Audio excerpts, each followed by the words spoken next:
apply himself. He's just not trying. He just doesn't care. He's just lazy.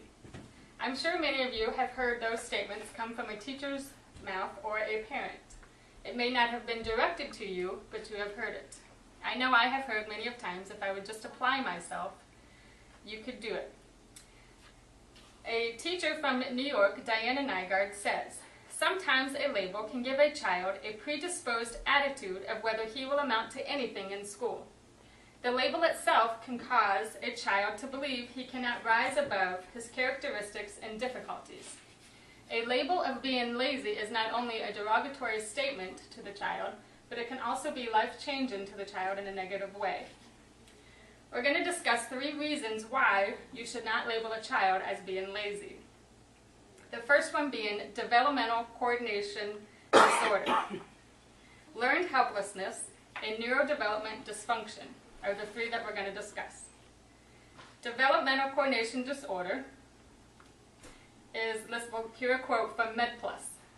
Roughly 6% of school-age children have some degree of developmental coordinating disorder. These kids would just walk and they would trip over their feet. They would run into other children. Simple tasks like tying a new shoe or holding an object is hard for them. Research shows that children with developmental coordination disorder shows that they are 3 times more likely to be overweight than a typical developing child. Professor Scott Montgomery from Sweden says, the poorer the coordination of the child results in reduced physical activity. Well, you and I both know that when we are uncomfortable with our image in our body, and when others make fun of us, we are less likely, or we are more likely to withdraw from physical activity. This comes across as being lazy, but kids are not lazy. Some are just not as capable or are not as confident for fear of embarrassment and failure. Dr. Levine, who is an author of The Myth of Laziness, he says that everyone yearns to be productive. Every kid wants the approval of a teacher for a homework assignment completed well done. They want the praise. He does not believe that kids are lazy. Dr. Levine believes that we have output failure. Low output failure occurs when neurodevelopment dysfunctions interfere with productivity. Which brings me to our second reason why kids should not be labeled as being lazy. An example of neurodevelopment dysfunction is language output failure, their inability to elaborate. And I'm going to talk about a boy named Darnell. He was tested by a Dr. Bennett from Maryland. Dr. Bennett tested him and just asked him simple questions like, what do you think about your math teacher? And Darnell would say, he's okay. Well, do you agree with him about giving surprise tests? Nope. Why not?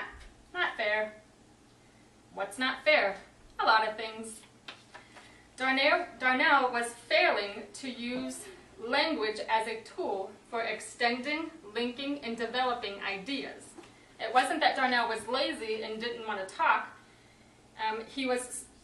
Dr. Levine says he was swimming against his odds of his dysfunction. He was not capable of putting his thoughts into words. Dr. Richard Lavoie, a special ed teacher for more than 30 years, also an author and has done videos for PBS, was interviewed by USA Today.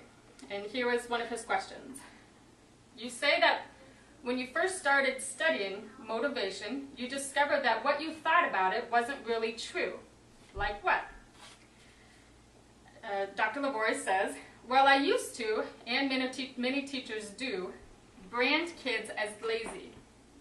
I thought they just weren't trying, where now I realize that that's really something we call learned helplessness. When a child faces failure enough times, he begins to feel he's not going to succeed and doesn't see any sense in investing himself. Learned helplessness is my third point. Learned helplessness puts a damper on education. A child who fails repeatedly in school will stop trying, convinced that there's nothing he can do to succeed. Research shows that learned helplessness disrupts normal education development and learning. It is learned that after time of failing, you just stop trying and become lazy, but that's not the case. Dr. Lavoie believes that every kid is motivated. They are superly motivated because they do everything they can to avoid the embarrassment and the pain of failure.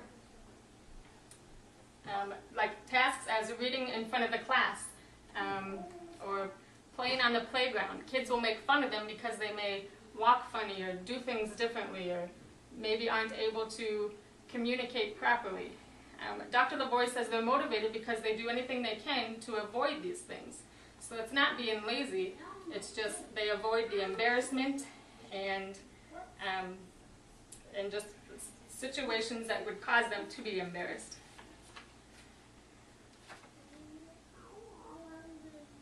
Because of neurodevelopment dysfunction, developmental coordination disorder, and learned helplessness, kids may come across as being lazy, but they're not. They avoid things, that way they do not get embarrassed, and that their self-esteem does not become lower than it already is. This is question and answer time. Somebody have any questions?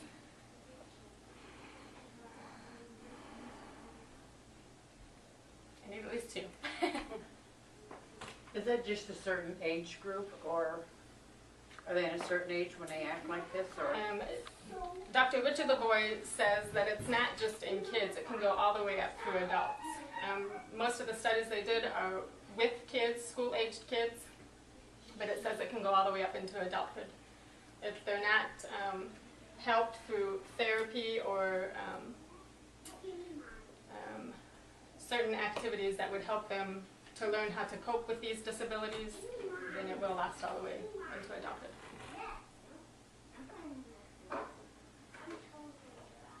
Well, I think I agree with that, because I think when you're young and once you're labeled something, it affects you throughout your whole life. Yes. I mean, I'm 32 years old, and when I was in school, I was always told if you just apply yourself, you can do it. And I still remember that to this day, so it's not... Labeling is very derogatory. Because I'm a victim It's of that very from hard. being young too. Yeah. I mean, and it does. That's why I've told my older daughter, watch how you say things to kids, because it gets ingrained, and it's hard to get over that. Yep. So you have to watch how you speak to kids, people, because it can be really harmful. Dr. Levine agrees. It can be very harmful, lower your self-esteem, causes you to give up. Somebody else have a question?